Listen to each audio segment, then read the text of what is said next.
Olá, meus queridos, 29º dia de leitura bíblica.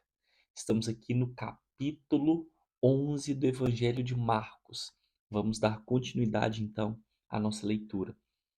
Logo aqui no início, do versículo 1 ao versículo 11, nós temos um momento em que Jesus entra em Jerusalém de modo triunfal, né? Jesus ele é muito bem recebido ali pelo povo. O povo joga ramos sobre Jesus, glorifica, né, dá glória aos céus pela vida de Jesus. Só que esse mesmo povo vai negar Jesus mais para frente. Mas por que que o povo muda tão repentinamente aí de comportamento? Porque quando Jesus entra em Jerusalém, aquele povo acredita que Jesus veio para tomar o governo, veio para restabelecer o reinado de Davi, né? O reinado do rei da tribo de Judá. Então, eles acreditam que Jesus, de algum modo, ele vai depor o governo atual e vai estabelecer um novo reinado. Só que o que eles não entendem é que Jesus ele veio para estabelecer um reinado celestial que leva o reino terrestre, eleva o reino terrestre a viver segundo a graça e a misericórdia de Deus. Então o povo está esperando verdadeiramente que Jesus venha se levantar como um rei, como um líder político. E isso não acontece, porque a partir desse momento se intensificam as acusações contra Cristo e o povo começa a ficar inflamado pelos fariseus, pelos sacerdotes da época do Templo de Jerusalém. Então, nesse momento aqui, começa a peregrinação para o fim do ministério de Jesus, certo? Então, logo após esse momento, nós temos Jesus se deparando com a figueira sem frutos. Aqui do versículo 12 ao versículo 14 está escrito assim: No dia seguinte, quando saíram de Betânia, teve fome. E vendo de longe uma figueira com folhas, foi ver se nela, porventura, acharia alguma coisa. Aproximando-se dela, nada achou senão folhas, porque não era tempo de figos. Então lhe disse Jesus: Nunca jamais coma alguém fruto de ti. E seus discípulos ouviram isso. Existe um contraponto aqui. Por que que Jesus amaldiçoou a figueira se não era tempo de figos? A verdade é que se estava iniciando o tempo de figos, que é por volta do mês de março, dos meses de março e abril, a figueira com folhas já está na hora dela ter pequenos frutos, que são indícios de que ela dará frutos no tempo certo. E na época da colheita, que é por volta de agosto, setembro, aquela figueira estará lotada de figos. Então, se a figueira ela não tiver figos nesse período, ela não terá no próximo período, que é o período da colheita. Ou seja, ela será fora do seu tempo e ela não vai produzir frutos como deveria. Então Jesus amaldiçoa a figueira. Logo em seguida, acontece o momento, Marcos cita o momento da purificação do templo. O que que é interessante eu perceber? Jesus fala da figueira, então Marcos relata de Jesus falando da figueira do versículo 12 ao versículo 14, do versículo 15 ao versículo 19. Marcos relata sobre a purificação do templo e logo em seguida, do versículo 20 ao versículo 26, Marcos fala novamente sobre a figueira e o poder da fé. Então Marcos ele pega a história, né? Ele pega o testemunho do templo e coloca no meio da história da figueira. Porque ele poderia ter relatado a figueira de um modo geral, ele podia ter pego do versículo 12 ao versículo 14, interligado diretamente do versículo 20 ao versículo 26, que é uma história só, e citado a purificação do templo depois, num outro momento. Mas ele não faz isso. Ele coloca exatamente no meio. Por quê?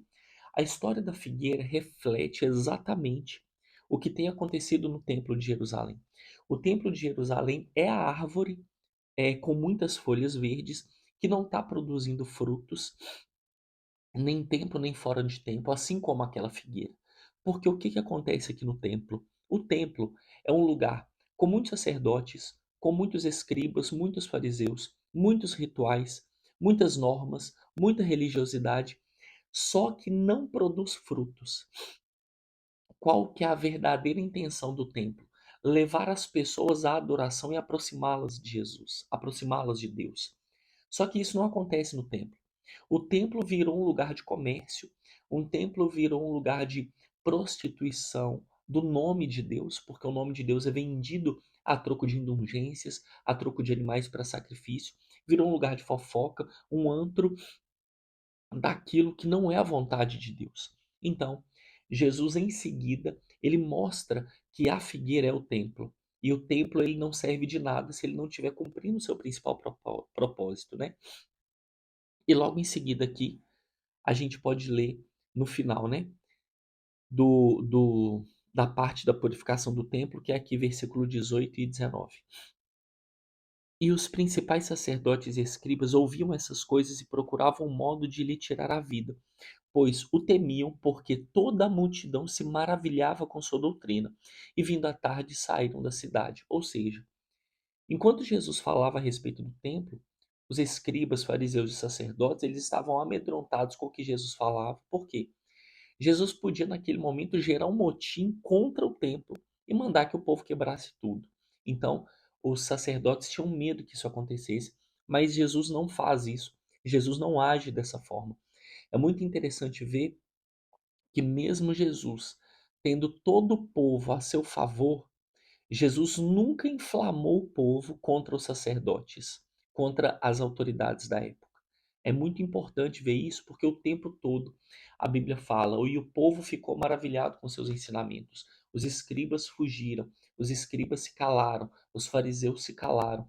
Só que em momento algum Jesus inflama o povo contra a autoridade da época.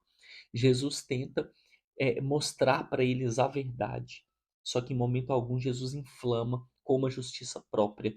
Ele sempre busca apresentar a justiça do reino de Deus. E aqui no final do versículo, no meio do versículo do capítulo 11, no versículo 25 e 26, ele diz o seguinte: E quando ouvir estiverdes orando, se tendes alguma coisa contra alguém, perdoai, para que vosso Pai Celestial vos perdoe as vossas ofensas. Mas, se não perdoares, também vosso Pai Celestial não vos perdoará as vossas ofensas. Aqui Jesus está falando do poder da fé e falando que não adianta exercer fé, não adianta exercer santidade, não adianta confessar Jesus como único e suficiente Salvador, se não existe perdão no coração. E logo em cima ele diz, aí ele fala sobre a figueira, né? E passando eles pela manhã, viram que a figueira secara desde a raiz, ou seja, não produz fruto, secou, porque tudo aquilo que não produz fruto secará. Então Pedro, lembrando-se, falou: Mestre, eis que a figueira que amaldiçoou secou. Ao que Jesus lhe disse: Tende fé em Deus, porque em verdade vos afirmo que, se alguém disser a este monte, ergue-te e lança-te no mar, e não duvidar no seu coração, mas crer que se fará o que diz, assim será com ele. Por isso vos digo que tudo quanto em oração pedirdes, crede que recebestes, e será assim convosco. Por que que Jesus fala isso? Porque Jesus, um dia antes, ele amaldiçoou aquela figueira. E aconteceu. A figueira ficou seca. E Pedro aqui fala para ele, mestre, o Senhor amaldiçoou a figueira e ela secou. E o que Jesus fala? Tenha fé que aquilo que você pedir acontecerá, se referindo ao pedido que ele fez para a figueira secar. E aqui Jesus ensina mais uma vez da importância da fé. E ele mostra que o manifestar da fé vem por meio do perdão. O perdão é legalidade para acessar o céu. Então, quando eu libero perdão, quando eu busco perdoar, quando eu busco perdão, eu tenho legalidade, eu libero para que Deus haja. Então, eu preciso do quebrantamento do coração para viver esse tempo. E aqui no final do versículo 27 ao versículo 33, Jesus, Pedro relata sobre a autoridade de Jesus sobre o momento. Pedro não, perdão. Marcos relata sobre a autoridade de Jesus, sobre o momento em que as autoridades religiosas começam a confrontar Jesus a respeito da autoridade dele. Qual que é o ponto importante aqui? os sacerdotes, eles não querem que Jesus mostre que ele é o Messias. Não. Eles só querem que tudo que Jesus fale possa ser usado contra ele, para que eles possam acusar Jesus. Essa já é a vontade dos sacerdotes. Então eles começam a questionar Jesus sobre a autoridade dele, sobre a autoridade de João Batista. Então o que que Jesus fala? Jesus vira para os sacerdotes e pergunta assim: João Batista, qual era a autoridade dele? Quem o enviou? João Batista, ele foi levantado como profeta por Deus ou ele foi levantado como profeta por homens? Por que que ele pergunta isso? Porque se os fariseus respondem que João Batista foi levantado por Deus, então Jesus também foi levantado por Deus, porque eles vêm segundo a mesma autoridade. Agora, se eles falam que João Batista foi levantado por homens, eles iam inflamar a ira do povo, porque o povo acreditava veementemente que João Batista foi levantado por Deus. Então, se os profetas não reconhecem a João Batista como profeta, os profetas não. Se os sacerdotes não reconhecem João Batista como profeta, o povo ia se inflamar contra os sacerdotes. Então eles se calam e perguntam para Jesus. E Jesus fala que não vai respondê-los, porque Jesus conhece a intenção do coração deles. E nesse momento aqui, os escribas, fariseus e os sacerdotes, eles saem para bolar o plano, né, que vai levar Cristo ao julgamento do governador, diante de Pôncio Pilatos.